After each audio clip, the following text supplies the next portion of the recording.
요한복음 7장 37절에서 39절까지의 말씀 다 같이 한 목소리로 합독하시겠습니다. 명절 끝날 곧 큰 날에 예수께서 서서 외쳐 이르시되 누구든지 목마르거든 내게로 와서 마시라. 나를 믿는 자는 성경의 이름과 같이 그 배에서 생수의 강이 흘러나오리라 하시니. 아멘.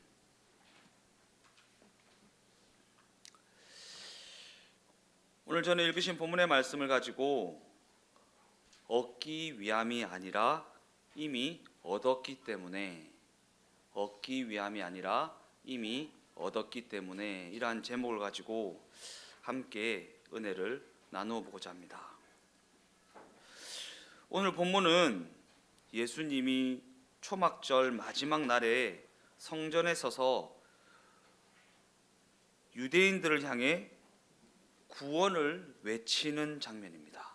구원으로 초대하는 장면입니다. 그러한 관점에서 우리가 살펴보고 있는 요한복음 7장은 그 배경이 되는 초막절에 대해 알아야 그 의미를 올바로 이해할 수 있다고 했습니다. 성경은 초막절이나 유월절 혹은 오순절 등과 같은 절기들에 매우 중요한 메시지가 담겨져 있다고 그렇게 가르칩니다. 그러나 요한복음 7장이 보도하는 유대인들은 절기를 주신 그 의미는 전혀 떠올리지 못한 채 그저 절기를 지키는 것에만 급급한 모습입니다. 그렇다면 과연 성경은 이 절기들에 대해 어떠한 관점을 가지고 있는가? 과연 성경은 이 절기들을 어떻게 바라보고 있는가? 레위기 23장 4절에서 8절까지의 말씀입니다. 이것이 너희가 그 정한 때에 성회로 공포할 여호와의 절기들이니라. 첫째 달 나흔 날 저녁은 여호와의 유월절이고 이달 15째 날은 여호와의 무교절이니 이래 동안 너희는 무교병을 먹을 것이요 그 첫날에는 너희가 성회로 모이고 아무 노동도 하지 말지며 너희는 이래 동안 여호와께 화제를 드릴 것이요 일곱째 날에도 성회로 모이고 아무 노동도 하지 말지니라. 그들이 성회로 모일 때 가장 중요한 조건 중에 하나는 그날에 노동을 하지 않는다라는 것입니다. 특히 7일에 한 번씩 지켜야 하는 안식일에는 어떠한 일도 하지 말라는 강조를 하고 있습니다. 이는 하나님이 이스라엘 백성들을 향해 그날에 노동을 하지 말라고 명령을 하시는 대목입니다. 그렇다면 이스라엘 백성들은 그 명령에 순종을 하기 위해 어떠한 손해나 어떠한 희생이라도 감수해야 했던 것일까? 전혀 그렇지 않습니다. 왜냐하면 절기를 지키는 것은 어떠한 결과를 얻기 위해 갖추어야 하는 어떠한 조건으로 요구하신 것이 아니기 때문입니다. 우리가 절기를 지키는 것, 주일을 성수하는 것, 그것은 어떠한 결과를 얻어내기 위해서 갖추어야 하는 조건이 아니다라는 것입니다. 즉 하나님은 그들이 이 명령을 지키면 어떠한 결과를 얻을 수 있기 때문에 그 절기들을 지키라고 그렇게 명령하신 것이 아니다라는 것입니다. 하나님이 절기를 지키는 것을 통해 상을 내리지 않으시는 것은 우리가 절기를 지키는 것은 이미 이루어 놓으신 일을 누리고 이미 이루어 놓으신 일에 대한 감사의 표현이기 때문입니다. 이미 이루어 놓으신 일을 누리는 일, 이미 이루어 놓으신 일에 대한 감사의 표현이 안식일을 지키는 것이고 절기를 지키는 것이고 우리가 이 시대의 주일을 성수하는 것입니다. 우리가 이 점을 올바로 이해하기 위해서는 먼저 안식일의 의미에 대해서 살펴보아야 합니다. 출애굽기 20장 8절에서 11절까지의 말씀입니다. 안식일을 기억하여 거룩하게 지키라. 엿새 동안은 힘써 내 모든 일을 행할 것이나 일곱째 날은 내 하나님 여호와의 안식일인즉 너나 내 아들이나 내 딸이나 내 남종이나 내 여종이나 내 가축이나 내 문 안에 머무는 객이라도 아무 일도 하지 말라. 이는 엿새 동안에 나 여호와가 하늘과 땅과 바다와 그 가운데 모든 것을 만들고 일곱째 날에 쉬었음이라. 그러므로 나 여호와가 안식일을 복되게 하여 그날을 거룩하게 하였느니라.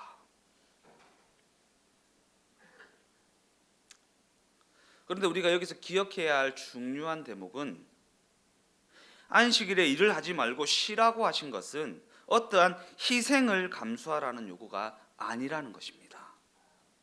왜냐하면 일곱째 날에 쉬라고 하신 것은 하나님이 6일 동안 이루어 놓으신 그 모든 것들을 우리로 하여금 누리라는 선언이기 때문입니다. 누리라. 그것을 지켜야지만 네가 복받아가 아니라 그것을 누리라. 안식일을 쉬라고 하신 그 명령을 누리는 자가 되어야 한다라는 것입니다. 하나님이 엿새 동안 천지를 창조하실 때에 사람은 가장 나중에 만드셨습니다. 이는 당시 우리 인간이 해야 했던 일은 이미 창조된 피조물을 그저 생육하게 하고 그저 번성하게 하고 그저 다스리는 일에 불과했기 때문입니다. 더 나아가 이는 선악과 범죄 이전에 주신 명령입니다. 그죠? 하나님이 안식일을 거룩하게 지키라고 했던 그 명령은 선악과 범죄가 일어나기 이전에 주신 명령입니다. 그래서 당신은 노동을 해서 땀을 흘려야 하는 어떠한 과업에 대한 이야기가 아니었다라는 것입니다. 그죠? 타락하기 전 에덴 동산을 떠올려 보십시오. 먹고 살기 위해서 쇠 빠지기 일해야 되는 그러한 상황이 아니었습니다. 그러니까 어떠한 먹고 사는 과업에 대한 명령이 아니다라는 것입니다. 즉 이는 다달이 과실이 열리던 때, 곧 해함이나 싸움이나 죽음이나 애통함이 전혀 없었던 때에 주어진 그러한 명령이라는 것입니다. 즉 안식일에 쉬라는 이 명령에는 하나님이 우리에게 필요한 그 모든 것들을 다 준비해 놓으셨다라는 의미가 내포되어 있다라는 사실입니다. 그러기에는 안식일을 잘 지켜야지만 나머지 엿새 동안 잘 살게 해주신다라는 그러한 의미가 아니다라는 것입니다. 그런데 우리 인간이 타락해 버렸습니다. 선악과 범죄를 저질러 버렸습니다. 인간의 그 타락으로 말미암아 땅이 저주를 받아 다달이 과실을 내는 것이 아니라 그들에게 가시와 엉겅퀴를 내기 시작했습니다. 창세기 3장 19절 말씀입니다. 네가 흙으로 돌아갈 때까지 얼굴에 땀을 흘려야 먹을 것을 먹으리니. 이는 우리 인간이 타락의 그 결과로 말미암아 끔찍한 형벌과 같은 삶을 살아가게 되었다라는 말입니다. 그죠? 현실의 삶을 살아내기가 고되죠. 고됩니다. 누구 하나 더 가졌다고 해서 덜 고되거나 덜 가졌다고 해서 더 고된 것은 아닙니다. 누구나 이 땅에서의 삶을 살아가는 것은 고됩니다. 이는 우리 인간이 그 타락의 결과로 말미암아 끔찍한 형벌과 같은 삶을 살아가게 되었기 때문입니다. 그런데 엿새 동안은 일을 해야 먹을 수 있지만 일곱째 날에는 일을 하지 않아도 먹을 수 있게 해 주시겠다고 약속을 해 주십니다. 그러기에 안식일에 일하지 말라라는 이 명령은 우리에게 희생과 절제를 요구하는 것이 아니라 그 자체로 이미 주어진 복이라는 사실입니다. 이미 주어진 복. 혹시 주일에 일을 하고 있다면 하지 않도록 노력하는 자가 되십시오. 그날에 일을 하지 않아야 이익인 것은 일을 해도 이익이 없을 것이기 때문입니다. 일을 해도 이익이 없을 것이기 때문입니다.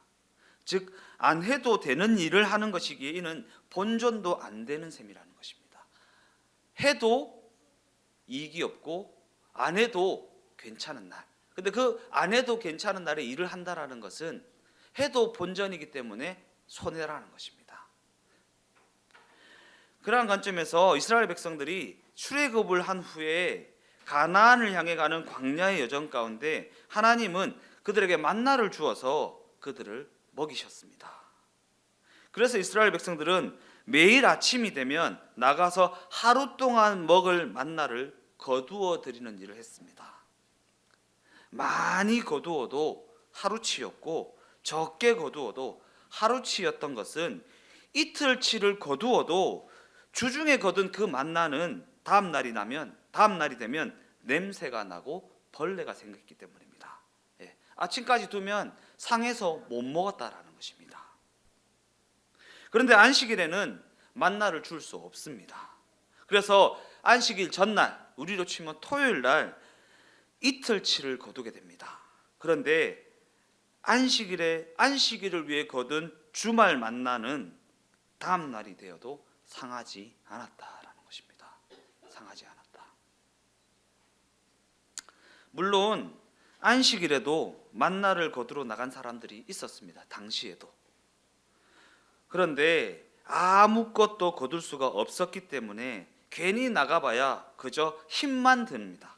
그래서 손해라는 것입니다. 나가봐야 힘만 드니 손해라는 것입니다. 이게 안식일의 의미입니다. 쉴 때 좀 쉬라는 것입니다. 쉴 때 좀 쉬라. 쉴 때는 좀 쉬라. 쉬라고 하셨으니까 좀 쉬라. 안심은 네 손해야. 안심은 네 손해야. 이게 이제 안식일의 의미입니다. 그러기에 안식일을 지키라고 하신 그 명령은 안식일을 지키면 무엇을 얻게 되기 때문이 아니라는 것입니다. 안식일을 지키면 무엇인가를 얻게 되는 것이 아니다. 안식일은 일을 하지 않아도 하나님이 이루어 놓으신 일을 누리는 날이기 때문입니다. 하나님이 이루어 놓으신 일을 누리는 날. 그러한 관점에서 유월절도 이와 마찬가지입니다. 유월절은 하나님이 이스라엘 백성들을 애굽의 속박에서 건져주신 사건을 기념하는 절기입니다. 애굽의 속박에서 건져주신 사건을 기념하는 절기. 그런데 그 절기는 가나안에 들어가게 되거든 지키라고 하십니다. 출애굽기 12장 25절에서 27절까지의 말씀입니다. 너는 여호와께서 허락하신 대로 너희에게 주시는 땅에 이를 때에 이 예식을 지킬 것이라. 이후에 너희 자녀가 묻기를 이 예식이 무슨 뜻이냐 하거든 너희는 이르기를 이는 여호와의 유월절 제사라. 여호와께서 애굽 사람에게 재앙을 내리실 때에 애굽에 있는 이스라엘 자손의 집을 넘으사 우리의 집을 구원하셨느니라 하라 하매 백성이 머리를 숙여 경배하니라. 무슨 내용이에요? 이 내용이 유월절을 잘 지키면 그들을 구해 주시겠다라는 내용이 아닙니다. 유월절을 잘 지키면 그들을 구해 주시겠다는 내용이 아닙니다. 이미 구해 주신 것을 유월절이라는 절기를 통해 기념하라고 하신 명령이라는 것입니다.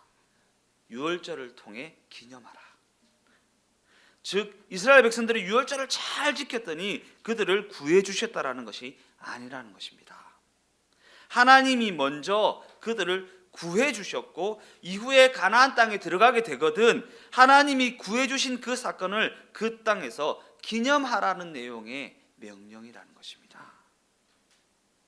이처럼 우리가 절기를 지키는 것은 이미 일어난 일을 기념하는 것입니다. 기독교 신앙이 무엇입니까?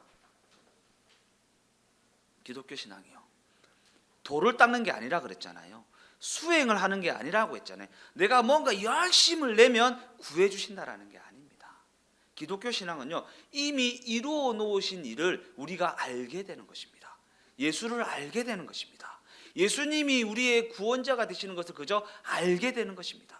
근데 기독교 신앙이 한국에서 너무 토착화가 된 것 같아요. 비나이다 비나이다 비나이다 비나이다. 그렇게 기도하셔야 은혜를 주십니다. 이렇게 얘기합니다. 그죠? 기도하는 자에게 하나님의 은혜가 임할 줄로 믿습니다. 이렇게 얘기합니다. 아니요. 기독교 신앙은요, 예수님이 이루어 놓으신 구원을 누리는 것입니다. 예수님이 이미 이루어 놓으신 그 구원의 사건을 찬양하고 경배하고 높여드리는 그것이 바로 기독교 신앙입니다.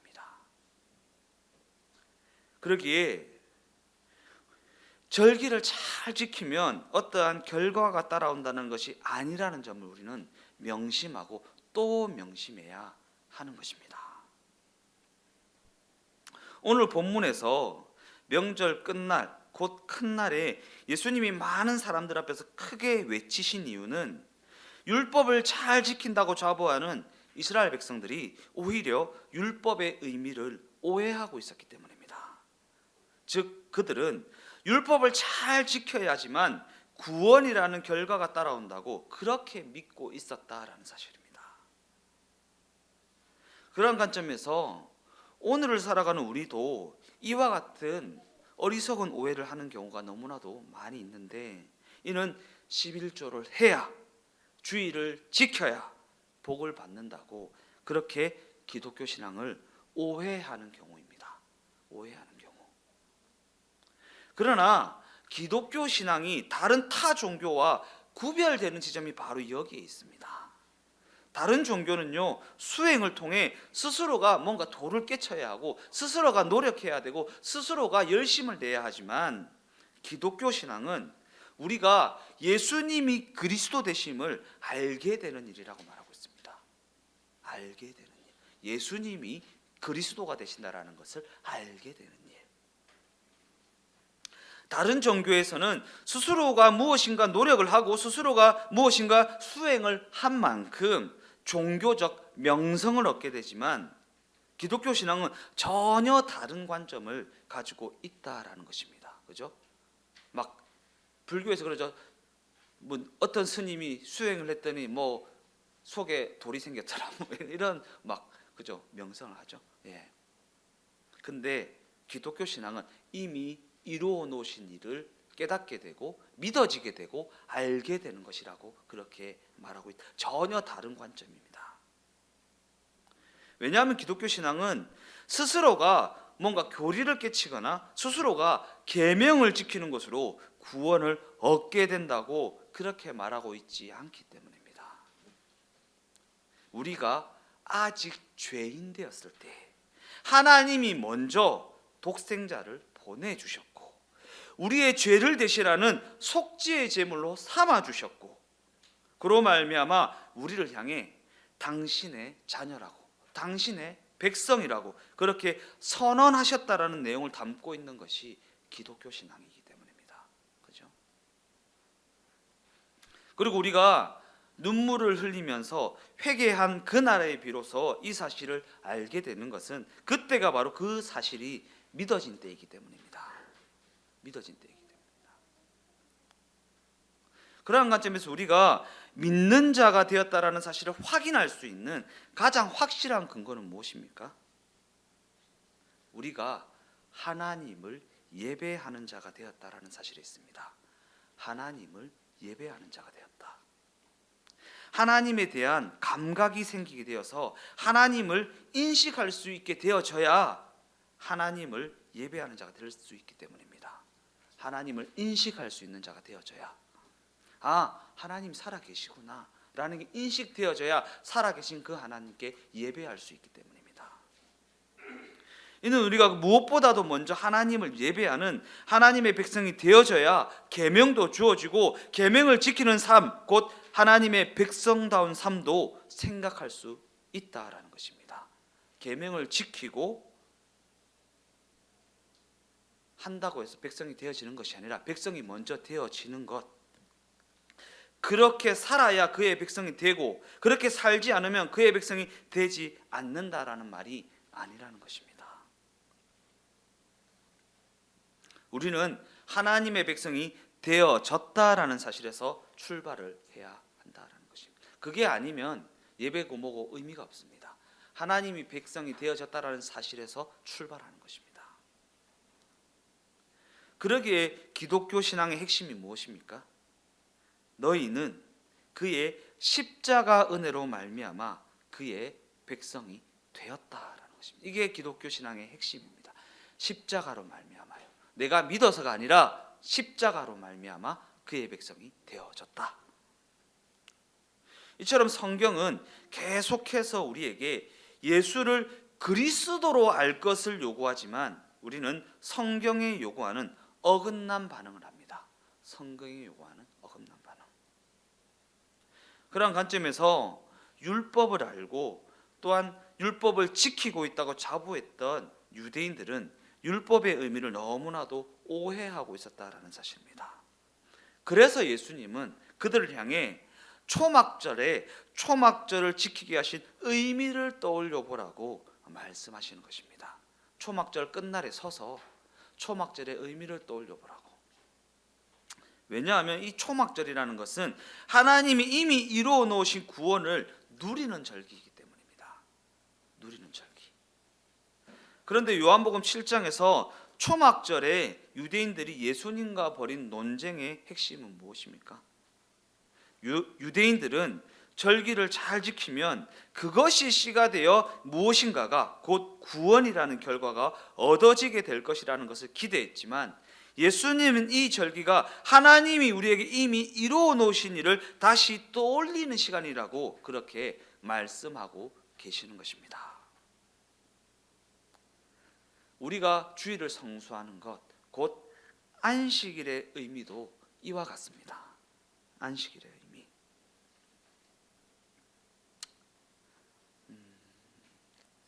이게 계산이 좀 틀린 거예요. 계산이. 안식일을 잘 지키면 무엇인가를 받게 된다는 것이 아니라 우리는 이미 받은 자예요. 이미 받은 자로서 안식일을 지키는. 그래서 제목이 뭡니까? 얻기 위함이 아니라 이미 얻었기 때문에. 이미 얻었기 때문에.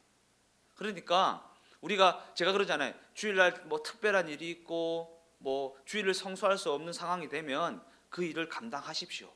그 책임을 다하십시오. 그러나 그 마음 가운데 부끄러움과 수치심을 가지고 그 일을 감당하십시오라고 얘기하는 이유는 이미 받았기 때문에, 이미 받은 자이기 때문에 그래. 이미 그냥 안 지키고 안 받아 이게 아닙니다. 이미 받았기 때문에 그것을 성수할 수 없을 때는 그 일에 대한 책임을 감당하지만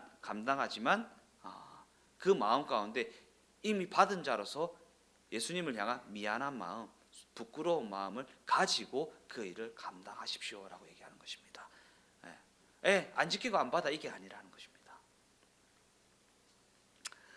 출애굽기 31장 13절 말씀입니다. 너는 이스라엘 자손에게 말하여 이르기를 너희는 나의 안식일을 지키라. 이는 나와 너희 사이에 너희 대대의 표징이니 나는 너희를 거룩하게 하는 여호와인 줄 너희가 알게 함이라.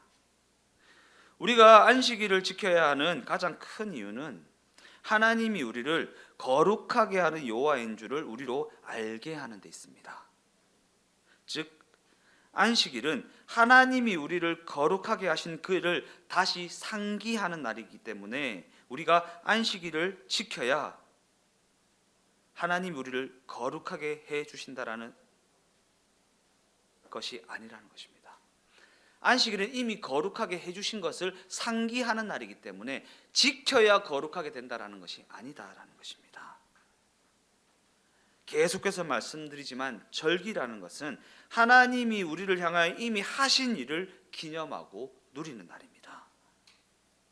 그러기에 우리는 절기에 담겨있는 이러한 의미를 마음속 깊이 새겨야 기독교 신앙을 오해하지 않을 수 있다라는 것입니다. 그런데 우리가 지난주에도 살펴보았던 것처럼 그럼에도 불구하고 우리는 인과율을 더욱 좋아한다고 했습니다. 인과율. 그리고 이러한 인과율, 곧 원인을 찾고자 하는 그 생각에는 우리가 신앙생활을 해나갈 때 스스로 믿음이 있다고 자부하는 자들을 가장 잘 넘어뜨리는 생각입니다. 곧 하나님 앞에서 떳떳해지고자 하는 마음이 숨겨져 있다라는 것입니다. 그 인과율, 원인을 찾고자.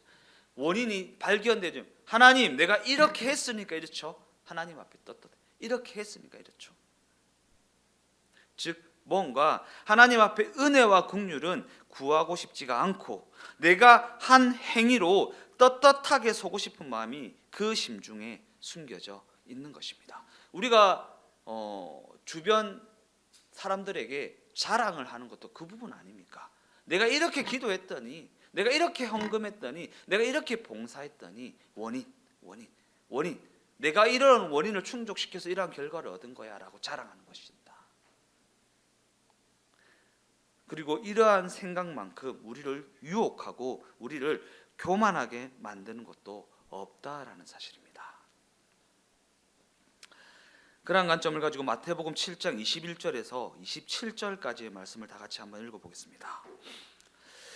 나더러 주여 주여 하는 자마다 다 천국에 들어갈 것이 아니요 다만 하늘에 계신 내 아버지의 뜻대로 행하는 자라야 들어가리라. 그날에 많은 사람이 나더러 이르되 주여 주여 우리가 주의 이름으로 선지자 노릇하며 주의 이름으로 귀신을 쫓아내며 주의 이름으로 많은 권능을 행하지 아니하였나이까 하리니 그때에 내가 그들에게 밝히 말하되 내가 너희를 도무지 알지 못하니 불법을 행하는 자들아 내게서 떠나가라 하리라. 그러므로 누구든지 나의 이 말을 듣고 행하는 자는 그 집을 반석 위에 지은 지혜로운 사람 같으니 비가 내리고 창수가 나고 바람이 불어 그 집에 부딪히되 무너지지 아니하나니 이는 주추를 반석 위에 놓은 까닭이요 나의 이 말을 듣고 행하지 아니하는 자는 그 집을 모래 위에 지은 어리석은 사람 같으리니 비가 내리고 창수가 나고 바람이 불어 그 집에 부딪힘에 무너져 그 무너짐이 심하니라. 우리가 잘 알고 있는 말씀입니다. 예수님이 무엇이라 말씀하시는 것입니까?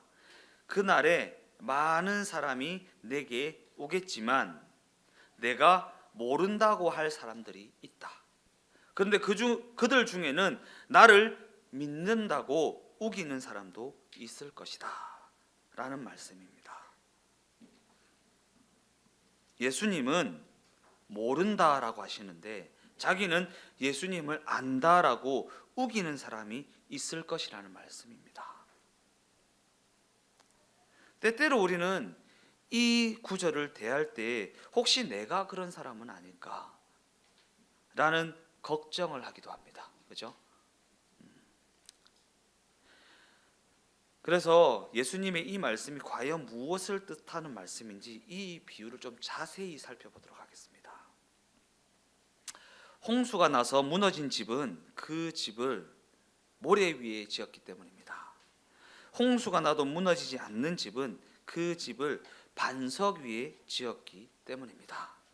그러나 이 말씀은 내 말을 듣고 행한 자와 내 말을 듣고 행하지 않는 자를 구분하여서 한 사람은 실천을 했고 한 사람은 실천을 하지 않았다라는 지적을 하시는 말씀이 아니라 예수님의 말씀에 근거를 둔 행위와 그 말씀에 근거를 두지 않은 행위를 그냥 비교하고 있는 것입니다. 비교하고 있는 것.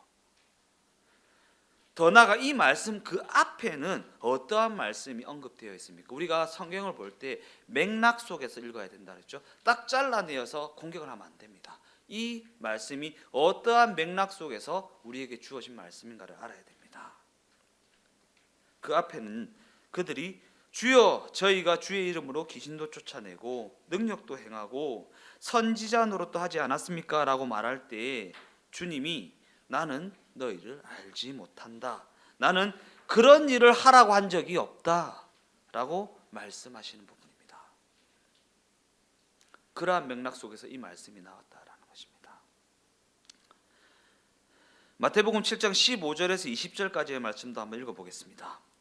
거짓 선지자들을 삼가라. 양의 옷을 입고 너에게 나아오나 속에는 노략질하는 일이라. 그들의 열매로 그들을 알지니 가시나무에서 포도를 또는 엉겅퀴에서 무화과를 따겠느냐.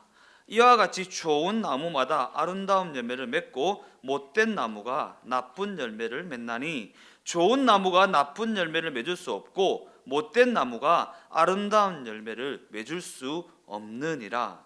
아름다운 열매를 맺지 아니하는 나무마다 찍혀 불에 던져지느니라. 이러므로 그들의 열매로 그들을 알리라. 아름다운 열매를 맺지 않는 나무는 찍혀져서 불에 던져진다고 말씀하십니다. 우리는 이 말씀을 대할 때에 단순히 좋은 열매를 맺어야 되겠다라고 다짐을 합니다. 그러나 이 말씀은 좋은 열매를 맺어야 한다라고 재촉을 하는 말씀이 아닙니다. 왜냐하면 이 말씀 그저 좋은 열매를 맺는 나무에 대해 언급하고 계시는 말씀이기 때문입니다. 좋은 열매를 맺는 나무에 대하여 언급하고 계신 말씀. 즉 예수님의 이 말씀은 이와 같은 원리로 그가 하나님의 사람이라면 그 삶 가운데 하나님의 자녀다운 열매가 맺힐 수밖에 없다라는 말씀을 하고 계시는 것입니다. 그 나무가 아니면 그 열매를 맺을 수가 없다라는 것입니다. 그 나무가 아니면 그 열매, 사과나무가 아니면 사과라는 열매를 맺을 수가 없고, 배나무가 아니면 배라는 열매를 맺을 수가 없다라는 것입니다.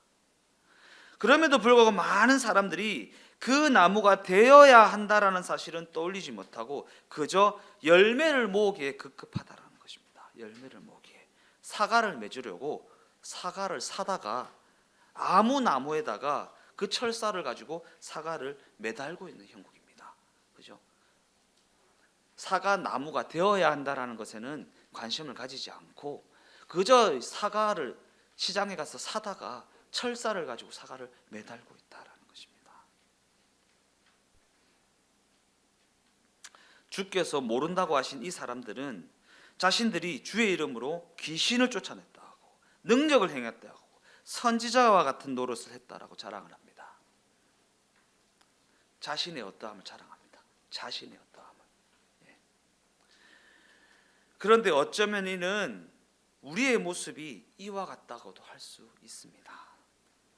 왜냐하면 우리는 스스로가 바뀔 생각은 하지 않고 스스로가 나무가 되려고는 하지 않고 스스로가 항복할 생각은 하지 않고 적금을 붓듯이 계명을 지키려 하고 적금을 붓듯이 무엇인가를 쌓으려고만 하고 있기 때문입니다. 나 봐봐, 나 봐봐, 계명 잘 지키고 있지, 나 봐봐, 하나님 앞에 떳떳하게 살아가고 있지, 이렇게 말입니다. 그리고 그것을 주를 위한 열심이라는 포장지로 포장을 하는 것입니다.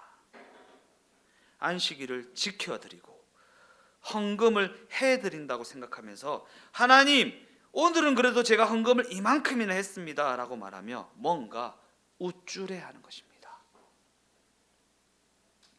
그러나 이러한 생각은 성경이 우리에게 요구하는 바와는 전혀 다르다라는 사실입니다. 전혀 다르다. 성경이 우리에게 가장 선행적으로 요구하는 것은 어떻게 해서든 좋은 열매를 맺으라라는 것이 아니라 좋은 열매를 맺는 나무가 되어야 한다라는 것입니다. 나무가 되어야 한다.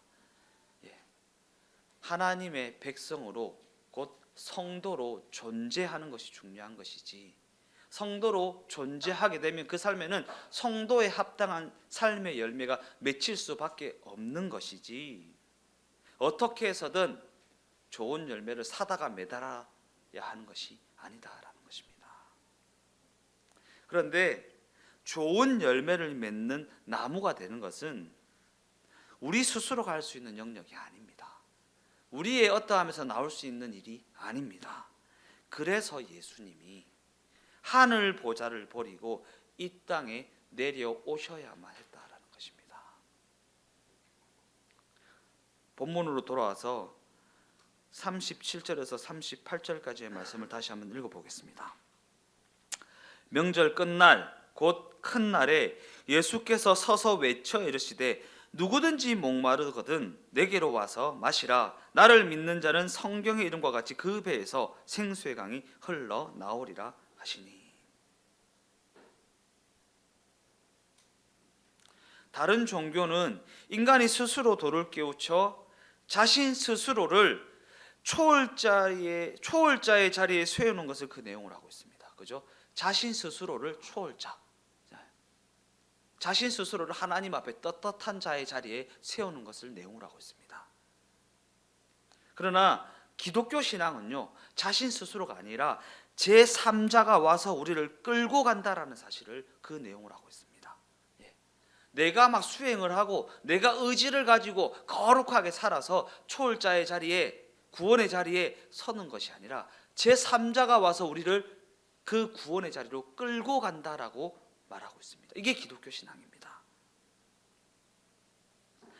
혼자서는 아무것도 할 수 없는 우리를 그분이 친히 오셔서 끌고 가시겠다라고 말씀하시는 것입니다.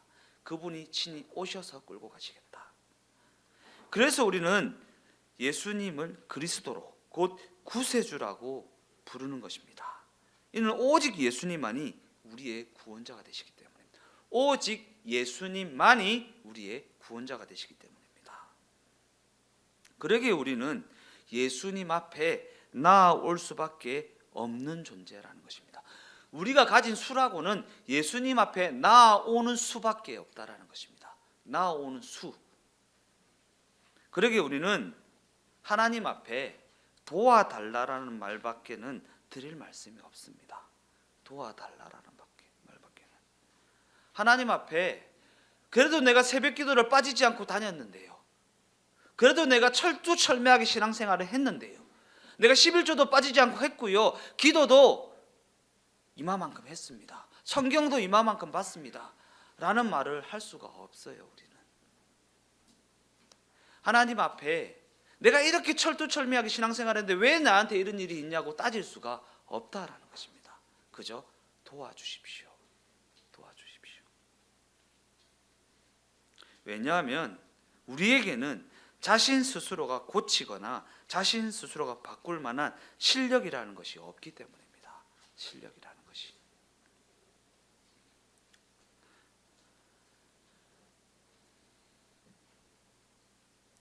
그러한 관점에서 오늘 본문에 내게로 오라라는 이 말씀은 단순히 예수님에게로 가는 선택을 하라라는 말씀이 아니라 스스로 고치거나 스스로 바꿀 만한 실력이 없는 우리를 향해 구원의 손길을 내미는 대목입니다.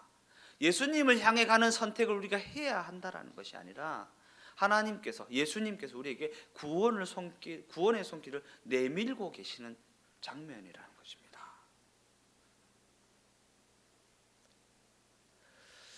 결론적으로 말씀을 마무리하겠습니다.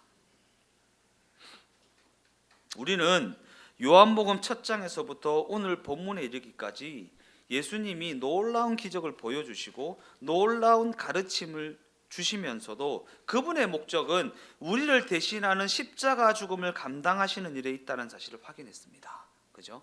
그분의 목적은, 그분이 이 땅에 오신 목적은 십자가 죽음을 감당하시는 일, 변함없는 예수님의 목적입니다. 유월절이 없이는 초막절이 있을 수가 없듯이 예수님의 십자가 죽음이 없이는 우리가 구원을 얻는 일은 있을 수가 없다라는 것입니다. 그러기에 지금 우리가 초막절의 기쁨, 추수의 기쁨을 누리고 있다면, 더 나아가 하나님께서 베풀어 주신 것을 무엇 하나 누리고 있다면 그것은 십자가 사건으로 말미암은 것입니다. 십자가 사건으로 말미암은 것.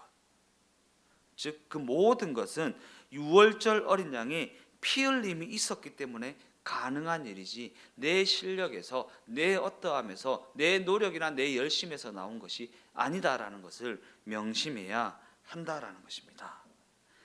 그리고 이 때문에 성경은 그 누구도 나는 다르다라고 말할 수 없다라는 사실을 분명히 합니다. 나는 다르다. 네. 너는 그러나 나는 다르다. 절대로 이런 생각을 해서는 안 됩니다. 우리가 이 자리에 서게 된 것은 우리가 가진 실력으로 말미암은 것이 아니기 때문입니다. 그러기에 우리가 안식일을 지키는 것, 곧 주일을 성수하는 것은 무엇을 얻기 위함이 아니라 이미 이루어진 구원을 떠올리고 감사하는 일에 불과하다라는 것입니다. 안식일을 지켜야 무엇인가를 얻을 수 있는 것이 아니다라는 것입니다. 즉 성도라는 존재는 하나님이 이루어 놓으신 구원을 누리는 존재이기 때문에 우리가 안식일을 잘 지켜야 구원이 이루어지는 것이 아니라는 것이고, 이는 우리가 예배로 모이는 것을 구원의 시작으로 여겨서는 안 된다라는 내용입니다. 구원의 시작으로 여겨서는 안 된다. 그것을 구원의 시작으로 여기는 생각은 기독교 신앙이라고 할 수 없기 때문입니다. 우리는 그 열심이 무엇인가를 이루기 때문에 안식일을 지키는 것이 아니기 때문입니다. 즉 우리가 드리는 이 예배는요, 구원을 받았다라는 은혜의 감격이 선행되어야 한다라는 것입니다. 선행되어야 한다. 그 구원의 감격을 가지고 하나님을 찬양하고 하나님을 경배하고 하나님을 높여드리는 것이지 구원을 받으려고 예배를 드리는 것이 아니다라는 것입니다. 그죠? 그러기에 기독교 신앙을 가졌다라고 하는 자들이 기독교 신앙 안에서 애쓰는 그 모든 일이 무엇인가를 얻기 위한, 곧 구원을 얻기 위한 노력이 아니라는 점을 잊지 마십시오. 잊지 마십시오. 예. 그래서 제가 몇몇 사람들에게 이렇게 얘기합니다. 예. 하나님이 그것을 주셨다라는 것이 믿어지지 않으면 11조 헌금하지 마. 하나님이 10개를 주셨다라는 게 믿어지지 않으면 그 중에 하나를 드리는 것을 하지 말라고 얘기하는 것입니다. 하나님이 이미 주신 것을 감사하는 마음으로, 누리는 마음으로 11조 헌금을 하는 것이기 때문입니다. 예. 그냥 복 받으려고 돈 놓고 돈 먹기 하는 식으로 11조 헌금하며 하나님께서 내 창고를 채운다고 하셨어 라는 마음으로 11조 헌금을 하는 것이 아닙니다. 이미 받은 자로서 그 감사함의 고백으로서 10개를 받은 자로서 그 10개 중에 하나를 드리는 것이지, 그것을 하나님이 내게 주셨다라는 것이 믿어지지 않는데 11조 헌금을 한다라는 것은 돈 놓고 돈 먹기 하는 욕심에서 비롯된 생각이 아니겠습니까? 우리가 헌금을 하더라도 그 헌금이 무엇을 고백하는 헌금이냐라는 것을 알고 해야 한다라는 것입니다. 그런 관점에서 우리는 하나님이 어떠한 은혜와 어떠한 간섭하심으로 지금 우리를 이 자리에 서게 하셨는지, 이것을 누리게 하시는지 확인해 보아야 합니다. 하나님의 자녀로서 하나님의 자녀다워지는 싸움은 그 다음에야 생각할 일입니다. 왜냐하면 성도는 하나님의 자녀가 되기 위한 싸움을 하는 자들이 아니기 때문입니다. 더 나아가 성도는 하나님의 자녀가 되었기 때문에 그의 자녀로서 그의 합당한 삶을 살아내는 그 싸움을 감당하며 살아갈 뿐이기 때문입니다. 그 싸움을 감당하며 나가면서 넘어질 때도 있고 실수할 때도 있고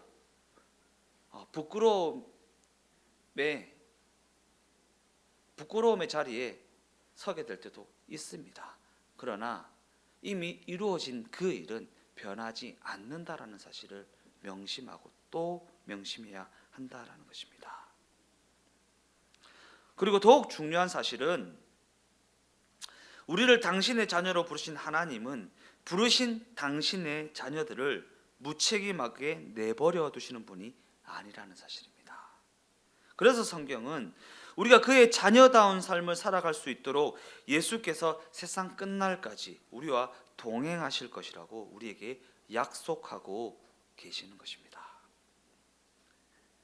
우리에게 그 복된 약속을 주시니가 이미 우리와 동행하고 계십니다. 우리가 그 동행하심을 누리는 자리에 서게 되었다는 사실을 확인하고 그 동행하심을 확보하고 살아가는 인생이라는 사실을 확인함으로 말미암아 그로 말미암은 담대함을 가지고 살아가게 되시기를 예수님의 이름으로 축원드립니다. 내가 많이 가졌다고, 내가 실력이 있다고 담대함을 가지는 것이 아니라 그 동행하심으로 말미암아 그 동행함을 확보하고 살아가는 인생이라는 것을 확인함으로 말미암아 담대함을 가지고 살아가는 우리 주 동행교회가 다 되어지시기를 예수님의 이름으로 축원드립니다.